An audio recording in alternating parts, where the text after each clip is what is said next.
The warning light flashed red on Ambassador Zethkar's console. He looked at it with tired eyes, expecting another routine message about trade routes or mining disputes. The Vorthan Empire had been part of the Galactic Council for over 3,000 years, and very little surprised him anymore. But this message was different. A new species had achieved faster-than-light travel. They called themselves humans, and they were asking for a meeting with the Council. Zethkar's 4 arms moved across his control panel as he sent the standard response. New species always got the same treatment. They would be given a small piece of space to call their own, some basic trading rights, and protection from the more dangerous parts of the galaxy.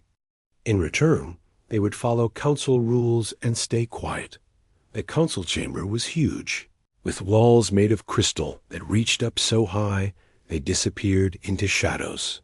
17 different species had representatives here, from the bird-like Cytherian collective to the rock-skinned miners of Gorath.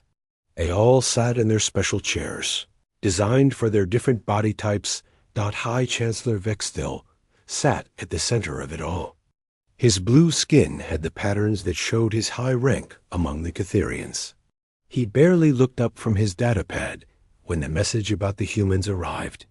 Another primitive species wanting to join the big kids, he thought.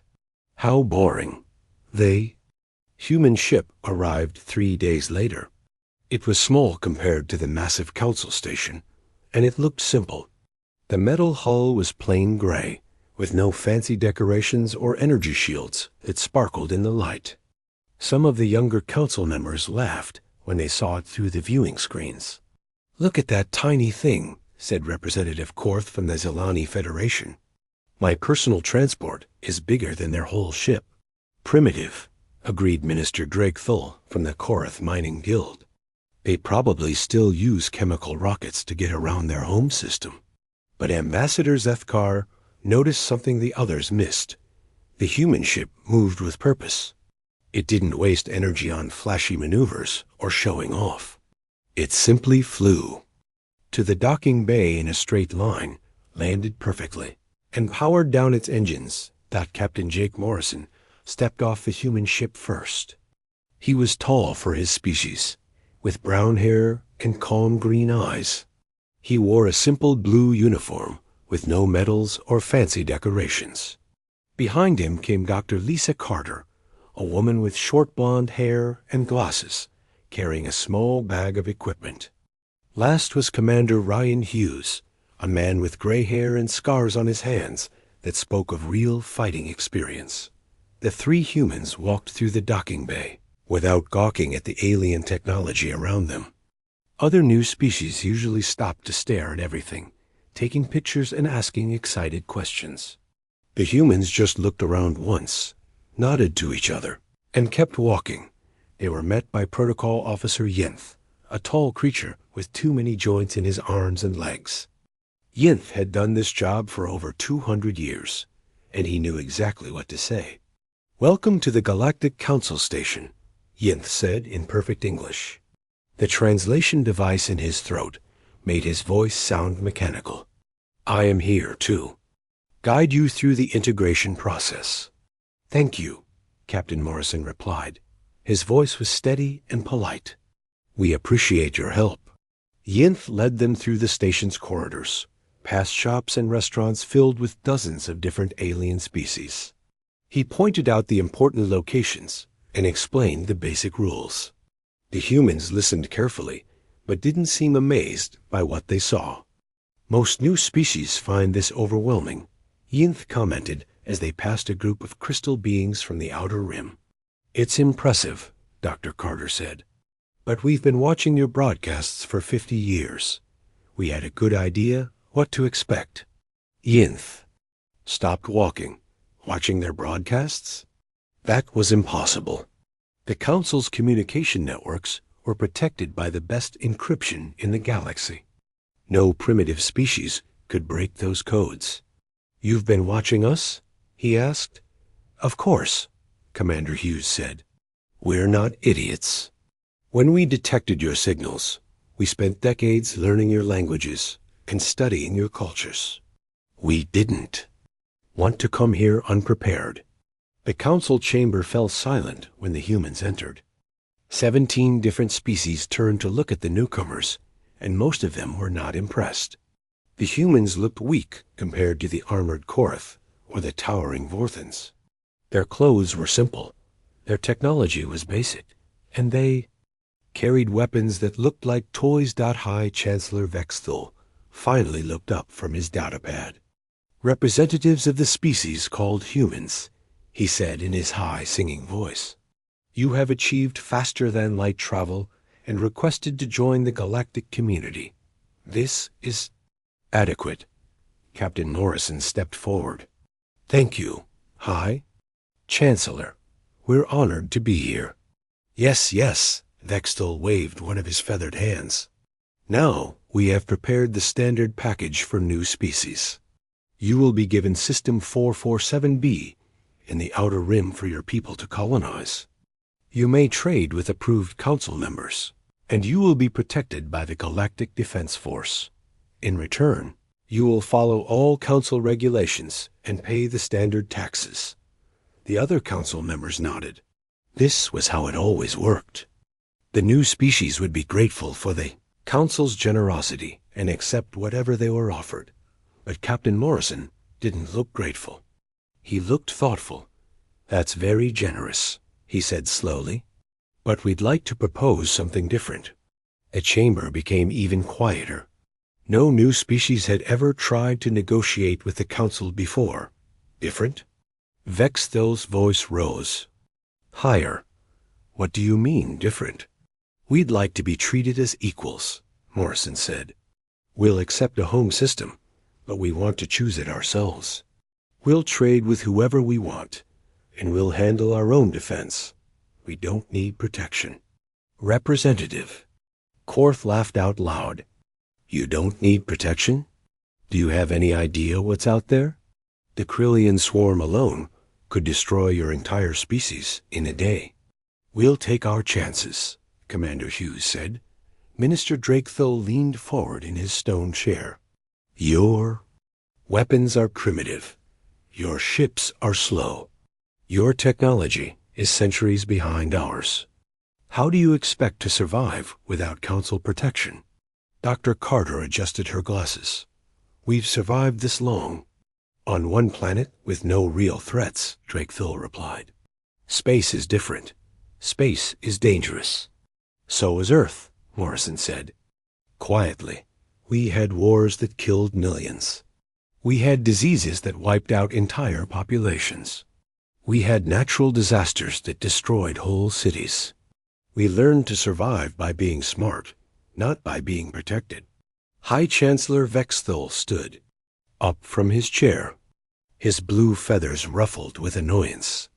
The Council's offer is generous and final. You will accept our protection, or you will leave this station immediately. The three humans looked at each other. They didn't seem worried or frightened. They just seemed ... prepared.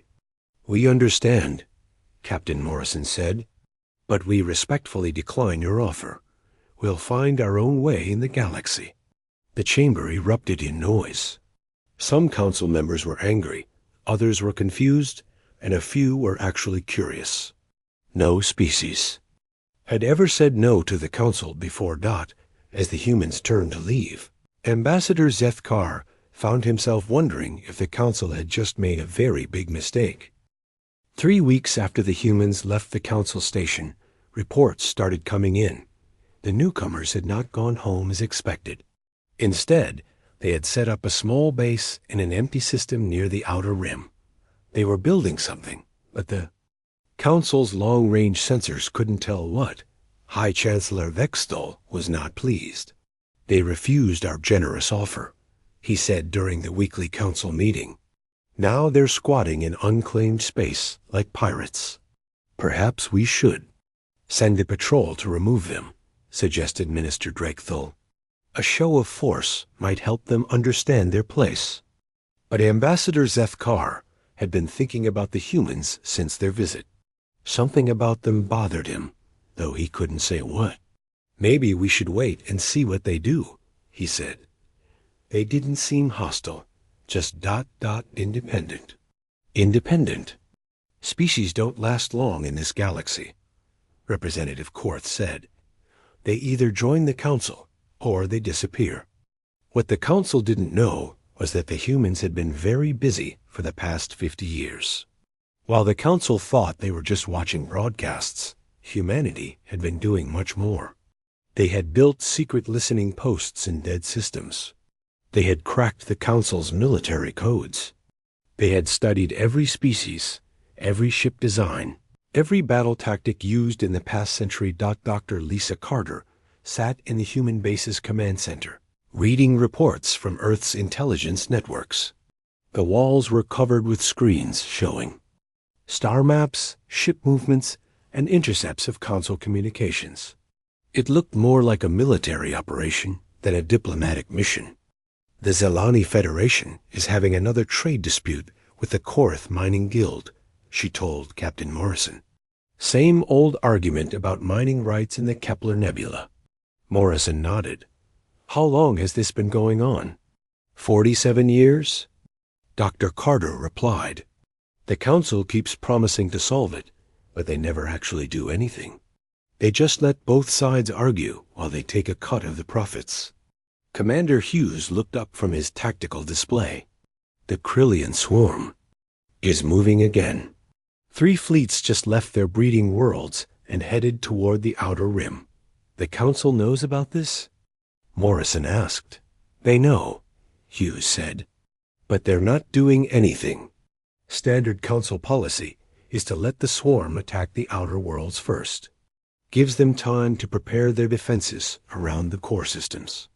Dr. Carter shook her head. They're willing to sacrifice millions of lives to protect their own interests. No wonder the galaxy is such a mess. The humans' chance to prove themselves came sooner than expected. The Zelani Federation and the Korth Mining Guild had finally reached the point where they were threatening to start shooting at each other. The Council, tired of dealing with the same old problem, decided to give the humans a test. Protocol Officer Yinth delivered the message personally. The Council has decided to give your species a chance to prove your worth, he said, his mechanical voice showing no emotion. You will mediate the dispute between the Zelani Federation and the Korth Mining Guild. If you succeed, the Council will consider recognizing your independence.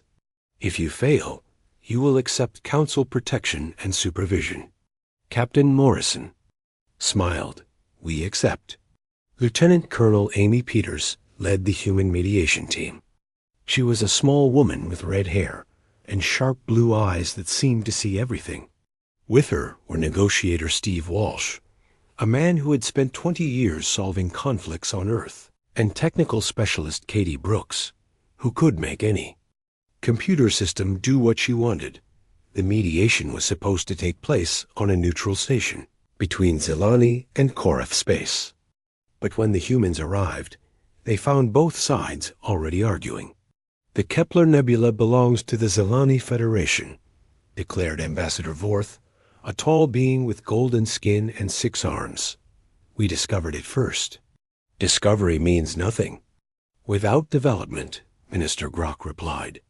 The Korth was built like a rock with legs, and his voice sounded like grinding stone.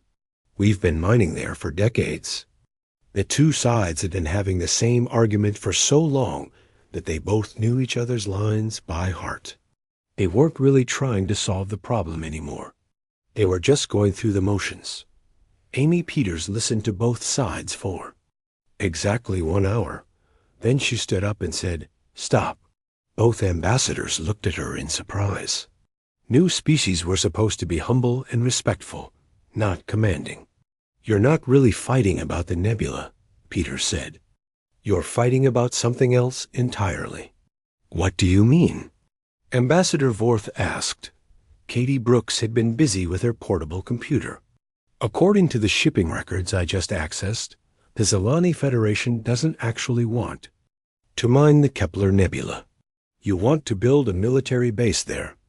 Minister Grok's rock-like face showed shock. How did you access our shipping records? The same way I accessed yours, Brooks replied calmly. Your security is terrible. Both of you have been lying to the Council for decades. Steve Walsh opened his briefcase and pulled out a folder thick with documents. The Zalani Federation has been secretly building warships in violation of Council Treaty 445C. The Korath Mining Guild has been selling weapons to non-Council species, which breaks at least 6 different laws. Ambassador Vorth's golden skin turned pale. You can't prove any of this. Actually, we can, Amy Peters said. We have shipping manifests, communication records, and financial transactions. We even have video footage of Zalani warships being built in the Tau Ceti system. The room fell silent. Both sides realized they had been caught in lies that went back decades. What do you want? Minister Grok asked quietly. We want you to stop lying to each other and to the Council, Peters said. The Zalani Federation can have the Kepler Nebula for their military base, but they have to register it properly with the Council. The Korath Mining Guild can keep their weapons business, but they have to follow Council regulations about who they sell to. And if we refuse? Ambassador Vorth asked. Katie Brooks smiled. Then we release all this information to the Council and let them decide what to do with treaty violators. The negotiations took 3 days. Both sides tried to argue, but the humans had done their homework too well. Every time someone claimed something wasn't true, Steve Walsh would pull out another document proving it was. Every time someone said something was impossible, Katie Brooks would show them exactly how it could be done.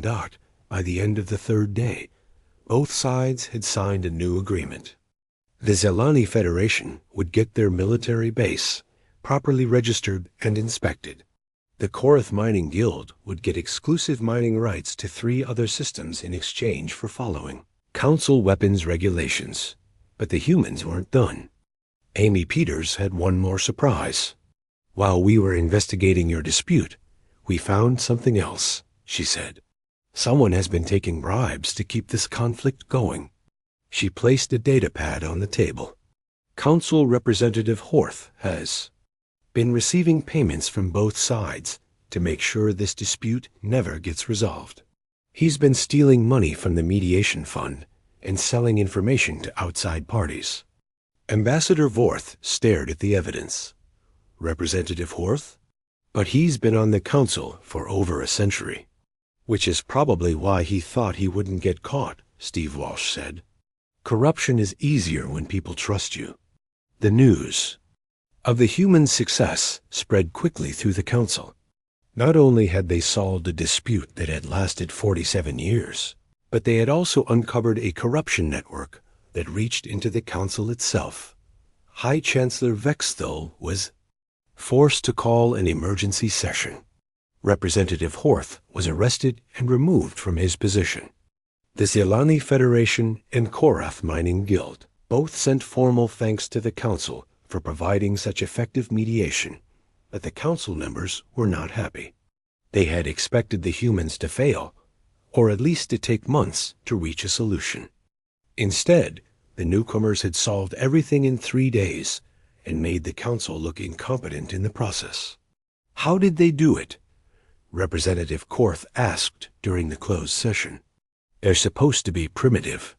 Ambassador Zethkar had been reviewing the humans' methods. Prepared, he said simply. They spent weeks studying the dispute, learning about both sides, and gathering evidence. They didn't just listen to what people said. They investigated what people did. That's impossible, Minister Drakethul said. No species can gather that much information that quickly. Unless they've been watching us for much longer than we thought, Zethkar replied. And unless they're much better at it than we gave them credit for. Back at their base, the humans were already preparing for their next challenge. They knew the Council would test them again, and they knew it would be harder next time. Think. They're starting to take us seriously? Commander Hughes asked Captain Morrison, looked at the intelligence reports coming in from across the galaxy. "Not yet," he said, "but they will." The alert came at 0347 station time. Admiral Kethmer of the Galactic Defense Force had been sleeping when his aide woke him with the news that would change everything. "The Krillian swarm has launched a full-scale invasion," the aide reported. 300 bioships are heading for the Outer Rim colonies. Kethmer sat up in his bed, his 4 arms reaching for his uniform.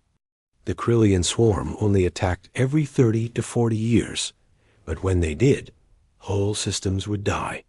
They were perfect killing machines, bred for war and programmed to consume everything in their path.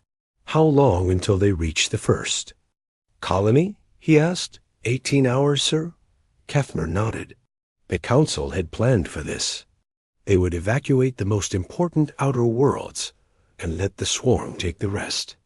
The bioships would feed and grow fat, then return to their breeding grounds to sleep for another generation. It was horrible, but it was practical. The emergency council session was called for. 600. All 17 species sent their representatives, and the discussion was exactly what everyone expected. "We cannot save all the outer worlds, High Chancellor," Vexthal said. "We must choose which ones to defend and which ones to sacrifice. The mining colonies in the Kepler sector have the highest population," Representative Korth pointed out. "But they're also the hardest to defend. The research stations in the Tau Ceti system are more valuable," Minister Drechthol argued. "We can relocate the miners, but we can't replace 50 years of scientific work." Ambassador Zethkar listened to the debate with growing disgust. They were talking about abandoning millions of lives as if they were discussing the weather. But this was how the Council had always handled the swarm. Save what they could, sacrifice what they couldn't, and pretend it was the best they could do. Then Colonel Ben Taylor spoke up. "The human fleet requests permission to assist in the defense of the outer worlds," he said. The council chamber fell silent, and several representatives started laughing. "The human fleet?" Representative Korth wiped tears from his eyes. "What fleet?" "You have maybe a dozen ships." 27 ships, Taylor corrected, "and more on the way." 27 ships against 300 Krillian bioships? Minister Drake Thule shook his head. "That's not courage. That's suicide." High Chancellor Vexthal studied the human colonel. Taylor was a quiet man with gray hair and calm brown eyes. He didn't look like someone who would make wild boasts or seek glory in hopeless battles. "Colonel Taylor," Vexthal said carefully, "the Galactic Defense Force has over 3,000 ships, and we cannot stop a full swarm invasion. What makes you think 27 human vessels can make a difference?" "Because we fight differently," Taylor said simply. The council voted to refuse the human request. They didn't want to be responsible for the destruction of the newest galactic species. The humans would stay in their base system while the professionals handled the crisis. But the humans had not asked for permission. They had simply been polite. 16 hours later, the first reports came in from the Outer Rim. The Krillian swarm had been engaged by unknown vessels. The bioships were taking heavy casualties. Admiral Kethmer stared at the tactical display in disbelief. The red dots representing Krillian bioships were disappearing faster than his computers could track them. In the space of 2 hours, the swarm had lost over 50 ships. "Sir," his tactical officer reported, "we're receiving video transmissions from the battle zone." The main screen filled with images that made no sense. Human ships, tiny compared to the massive bioships, were dancing through the swarm formations like fish through water. They moved in ways that should have been impossible, turning and spinning with an agility that defied physics. But it wasn't just how they moved. It was how they fought. The Galactic Defense Force used standard tactics against the swarm. They formed battle lines, concentrated their firepower, and tried to destroy the bioships before they could get close enough to release their boarding Pods. It was a defensive strategy that had worked for centuries, even if it meant sacrificing the outer worlds. The humans fought like they were hunting down Captain Jake Morrison's ship. The U.S. Liberty led a group of 5 vessels in a spiraling attack pattern. They would dart in, hit a bioship in exactly the right spot, and dart out again before the swarm could respond. Each attack was precisely timed and perfectly executed. How are they doing that? Admiral Kethmer asked. His aide was studying the sensor readings. Sir, the human ships are using some kind of adaptive targeting system. They're not just shooting at the bioships. They're analyzing them in real time and finding their weak points. On the screen, another bioship exploded as human fighters swarmed around it like angry wasps. The Krullian vessel was 10 times larger than any human ship, but it died just as easily as the others. Doctor Martin Gray watched the battle from the command center of the UEC Defiance. As the fleet's chief scientist, he had spent months studying captured Krullian biotechnology. He knew things about the swarm that the Council had never bothered to learn. Bioship Alpha 7 is adapting to our plasma weapons, he reported to Captain Morrison. Switching to kinetic penetrators. Acknowledged, Morrison replied. All units follow Dr. Gray's recommendations. The human fleet changed tactics without missing a beat. Ships that had been firing energy weapons suddenly switched to projectile weapons. The bioships, which had been adapting to one type of attack, were caught off guard by the sudden change. Engineer Rachel Stone had been working on the swarm problem for 2 years. While the Council treated the bioships as unstoppable forces of nature, she had been studying their weaknesses. Every living thing had flaws, and the Krullian swarm was no exception. Target the neural clusters behind the primary weapons, she transmitted to the fleet. 3 shots, rapid fire, then move to the next target. The human ships obeyed instantly. They had trained for this moment, practicing the same attacks over and over until they could do them without thinking. The result was a level of coordination that the swarm had never faced before. Back in the council chamber, the representatives watched the battle with growing amazement. The humans were not just winning, they were making it look easy. How many ships have they lost? High Chancellor Vexthal asked. None, sir, the tactical officer replied. The human fleet has not lost a single vessel. That's impossible, Minister Drakethal said. The swarm has destroyed thousands of ships over the centuries. No one fights them without taking casualties. But the humans were proving him wrong. They moved like they could predict what the bioships would do before the bioships did it. They attacked with surgical precision, hitting exactly the right spots to cause maximum damage with minimum effort. The turning point came when the swarm tried to adapt to human tactics. The bioships began moving in tighter formations, trying to use their numbers to overwhelm the smaller human vessels. Captain Morrison saw the change immediately. They're clustering, he reported. Dr. Gray, deploy the surprise package. Dr. Gray smiled. With pleasure, sir. The human ships suddenly scattered, leaving the swarm formation alone in space. For a moment, nothing happened. Then the bioships began to convulse and die. What's happening to them? Admiral Kethmer demanded. His sensors officer was frantically checking his instruments. Sir, the human ships released some kind of biological agent. It's attacking the bioships from the inside. Dr. Gray had spent months developing the weapon. It was a modified virus that targeted the specific proteins used in Krullian biotechnology. The bioships' own immune systems couldn't fight it because it was designed to look like a normal part of their biology.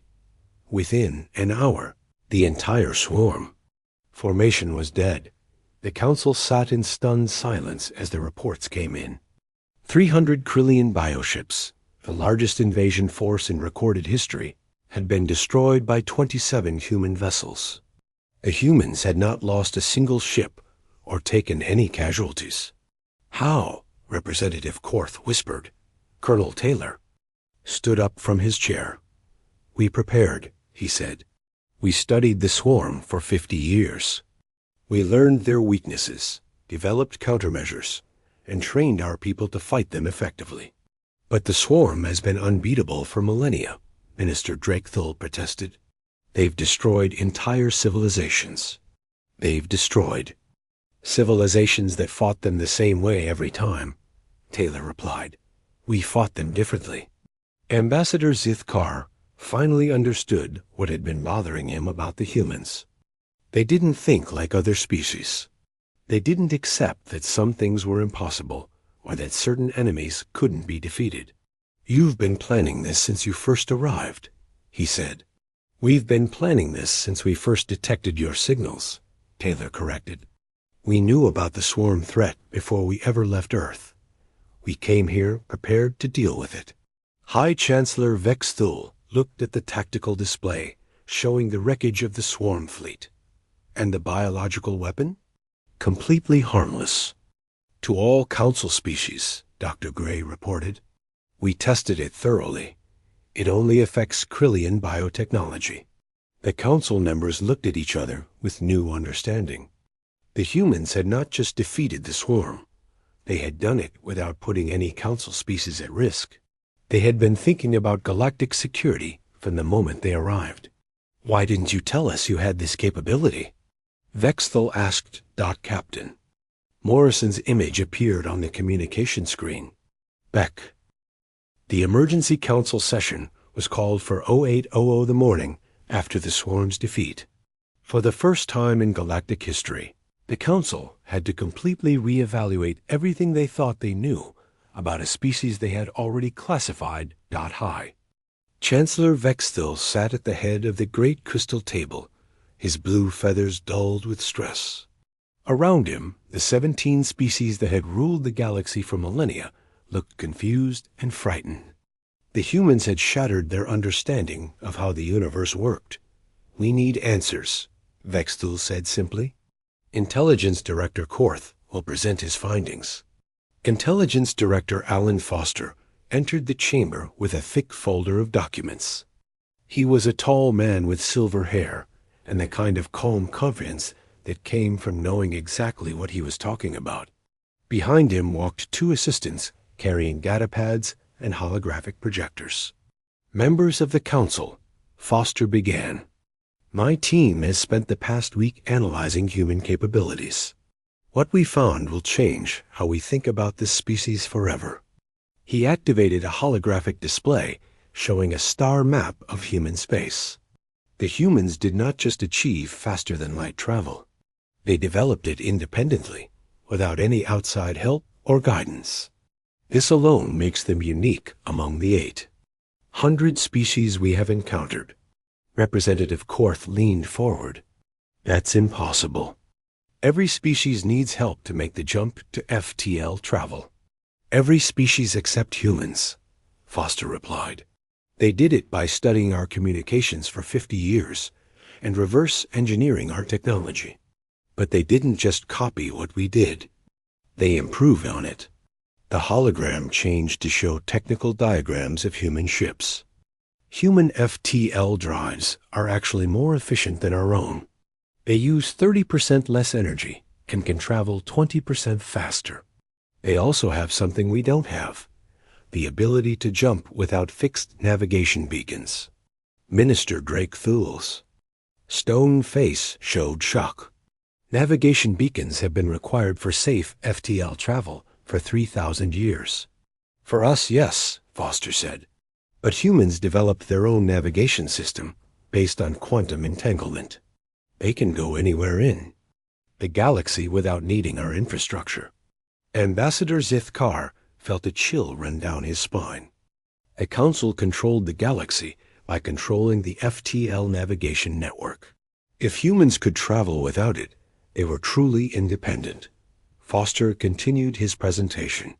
The human military is even more surprising. They don't have a traditional military structure at all. Every human ship captain is trained in tactics, engineering, and science. Every soldier is also a researcher and a diplomat. That's inefficient, declared General Vorth from the Galactic Defense Force. Specialization is more effective than generalization. Normally, yes, Foster agreed. But humans don't fight normal wars. They fight adaptive wars. Every battle teaches them something new, and they use that knowledge immediately. The hologram showed recordings from the swarm battle. Watch how they change tactics in real time. When one approach stops working, they switch to another instantly. They don't need to wait for orders from headquarters or approval from committee. The council members watched in silence as human ships performed maneuvers that should have been impossible. They moved like they were connected by invisible threads, each ship knowing exactly what the others were doing. How do they coordinate so perfectly? Asked Representative Yinth. They don't use our command structure, Foster explained. Every human ship has complete tactical information about the entire battle. They make decisions collectively, in real time, based on shared data. Shared data?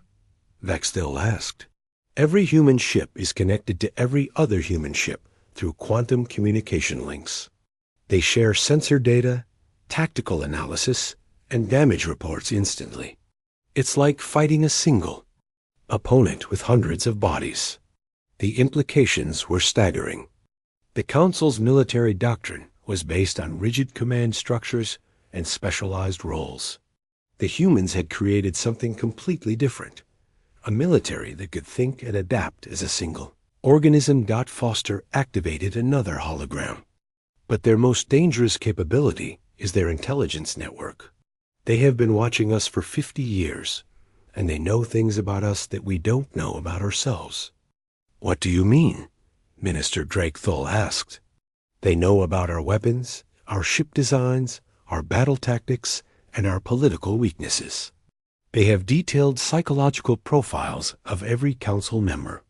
They know our trade routes, our resource deposits, and our defense plans. The chamber fell silent. The humans had been preparing for this moment since before they had even achieved FTL travel. They had studied the galaxy like scientists studying a laboratory. They know our weaknesses, Zethkar said quietly. All of them, Foster confirmed. And they have developed countermeasures for everything we might try to do. Representative Korth stood up angrily. This is intolerable. We cannot allow one species to have such an advantage over the rest of the galaxy. What do you suggest? Vexthil asked. A preemptive strike, if necessary, Korth replied. Before they become too strong to stop. Foster shook his head. That would be a mistake? A very big mistake. Why? Demanded General Vorth. Because we don't know where all their ships are, Foster said. We've accounted for maybe half of their fleet. The rest could be anywhere in the galaxy. He changed the hologram to show human fleet movements. They don't keep their ships in predictable formations or bases. They move constantly, following patterns we can't predict. If we attack them, we might only be hitting a small part of their forces. How many ships do they really have? Vexthil asked. We don't know, Foster admitted. Our best estimate is between 200 and 500 vessels. But they could have more. They could have many more. The council members exchanged worried glances.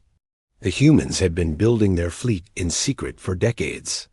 No one knew the true extent of their capabilities. There's something else, Foster continued. The humans have been in contact with other species, non-council species. What? Vexthil stood up so fast his chair fell over. Which species? The Taran Republic. The Free Worlds Alliance. The Independent Systems Coalition. All the species we've refused to let join the Council. The implications were devastating. The humans had been building alliances with every group that had a grudge against the Council. They weren't just one species anymore. They were the leaders of a potential coalition that could challenge Council authority. How did they contact these species without us knowing? General Vorth demanded. They use their quantum communication system, Foster replied. They can send messages instantly across the galaxy without using our networks. We have no way to monitor or intercept their communications.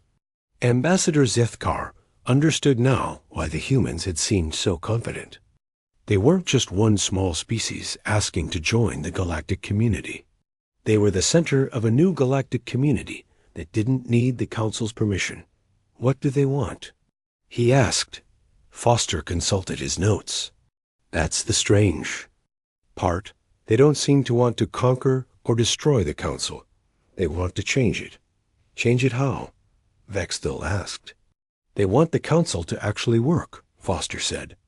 They want us to solve problems instead of managing them. They want U.S. to help species instead of controlling them. They want us to prevent wars instead of profiting from them. The chamber erupted in angry voices. Some council members were outraged at the suggestion that they weren't doing their jobs properly. Others were worried about what the humans might do if their demands weren't met. Silence, Vexthil shouted. The chamber gradually quieted down. Director Foster, what are your recommendations? Foster closed his folder. We have 3 choices. We can try to fight the humans and their allies, which would probably result in the destruction of the Council. We can ignore them and hope they go away, which they won't. Or we can negotiate with them. Negotiate? Representative Korth spat. We don't negotiate with primitives. They're not primitives, Foster said firmly. They're the most advanced species we've ever encountered. They're just advanced in ways we never considered. Ambassador Susan Clark had been waiting outside the council chamber for 3 hours. The new human ambassador was a woman in her 50s with gray hair and sharp green eyes. She carried herself with the quiet confidence of someone who had spent decades dealing with difficult negotiations. When the council finally agreed to see her, she entered the chamber without any of the ceremony that usually accompanied diplomatic meetings. She walked to the center of the room, nodded politely to the assembled representatives, and waited. Ambassador Clark, High Chancellor Vexthil said carefully, the Council has reviewed your species' recent actions. I'm sure you have, Clark replied calmly. Your attack on the Krillian swarm was undertaken without Council authorization. Vexthil continued. This represents a serious violation of galactic law. What law? Clark asked. We're not members of the Council. We never agreed to follow your laws. All species in this galaxy are subject to Council authority, declared Representative Korth. Clark smiled. According to whom? Did the universe vote on this? Did the laws of physics declare the Council to be in charge? Or did you just decide that you were the boss and expect everyone else to agree? The question hung in the air like a challenge. For 3,000 years, the Council had simply assumed that Phi. 6 months after Ambassador Clark's speech to the Council, the galaxy looked completely different. The change hadn't come through war or conquest. It had come through something much more powerful. Competence. Administrator Tony Brooks stood in the command center of the new Galactic Coordination Station, watching cargo ships move through space routes that had been stagnant for centuries. The station was jointly operated by humans and Council species, and it was already handling 3 times more trade than the old Council station. The Kepler route is running at 200% capacity, reported Traffic Controller Nancy Martinez. We've cut travel time between the core worlds and the outer rim by 40%. Brooks nodded with satisfaction. When humans had first suggested optimizing the trade routes, the Council had insisted it was impossible. The routes had been established thousands of years ago by species that no longer existed. Changing them would require massive coordination between hundreds of different governments. The humans had done it in 4 months. Any problems with the new security protocols? Brooks asked. None, Martinez replied. Piracy is down 80%, along all major routes. Turns out pirates don't like it when their targets can call for help and get a response in minutes instead of hours. The new security system was another human innovation. Instead of relying on massive patrol fleets, they could only be in one place at a time. They had created a network of small, fast response ships that could reach any point in the galaxy within an hour. Dr. Nancy Phillips walked into the command center carrying a datapad full of research reports. As the director of the new Galactic Research Initiative, she oversaw scientific projects that involved dozens of species working together.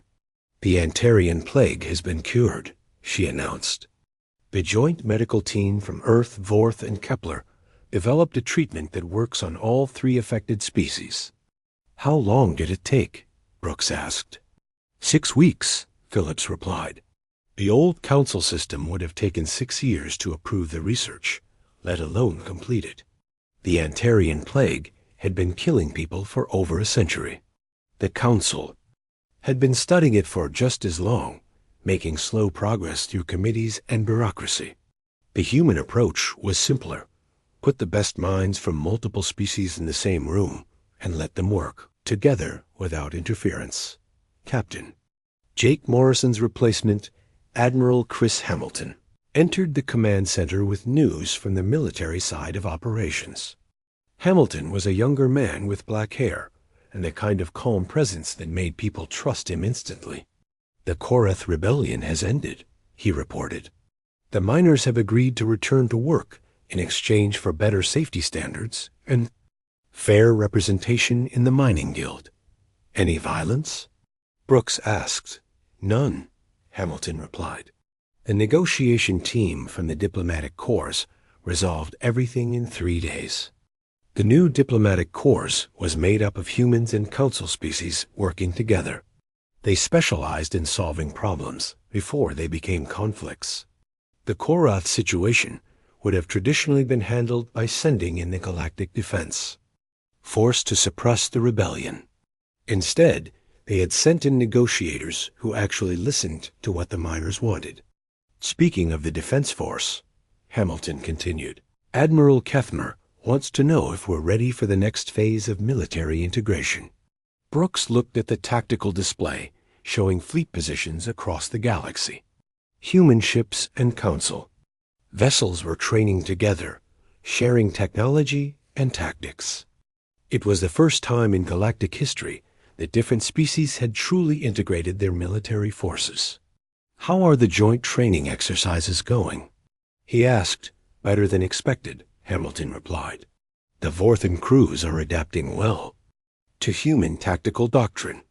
The Zelani pilots are actually teaching us new maneuvers. The integration hadn't been easy. Many council species had been suspicious of human intentions, and some humans had been frustrated by alien bureaucracy. But necessity had forced them to work together, and success had bred trust. The communication console chimed with an incoming message from the Outer Rim. Nancy Martinez opened the channel, and the image of Colony Administrator Beth Wilson appeared.